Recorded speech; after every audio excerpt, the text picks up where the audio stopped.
People used to tell me that mothers are selfless, always sacrificing everything for their children. But growing up, I believed my mother was different. She seemed selfish. She never attended my school plays. She didn't make me fancy lunchboxes like other moms did for their kids. She refused to buy me expensive clothes or toys, even when we had money.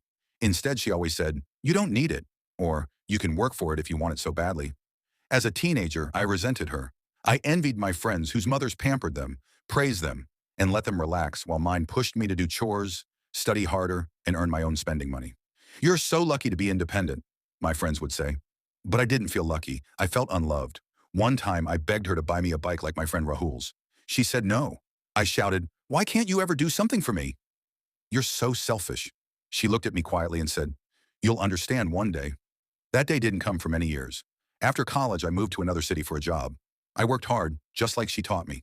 Slowly, I began to realize that many of my colleagues couldn't handle pressure or failure. They relied too much on others.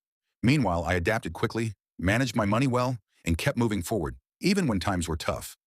I started thinking about how I got those skills. And every time, the answer was the same: my mother. Still, I struggled with our relationship. I called her sometimes, but our conversations were short and practical. One day, while visiting my hometown, I decided to stop by her workplace. She had been a cook in a small school for over 20 years.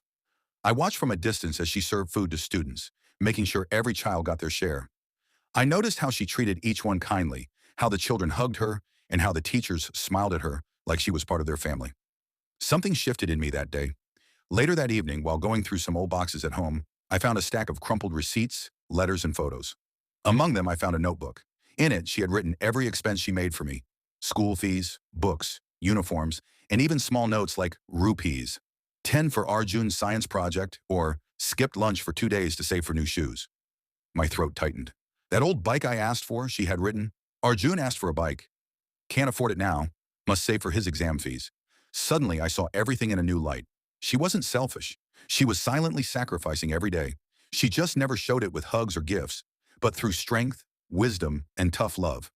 I returned to the kitchen, where she was heating some food. "I saw your notebook," I said softly. She paused, then said, "You were always worth it." Tears filled my eyes. "I'm sorry for calling you selfish all those years." She smiled, touched my cheek, and said, "One day you'll raise your children your own way. Just make sure they learn to stand on their own feet." That night, I realized that the greatest kind of love isn't always sweet or loud. Sometimes it's silent. Sometimes it's in skipped meals, in harsh lessons, and in the courage to let your child fall, so they learn to rise.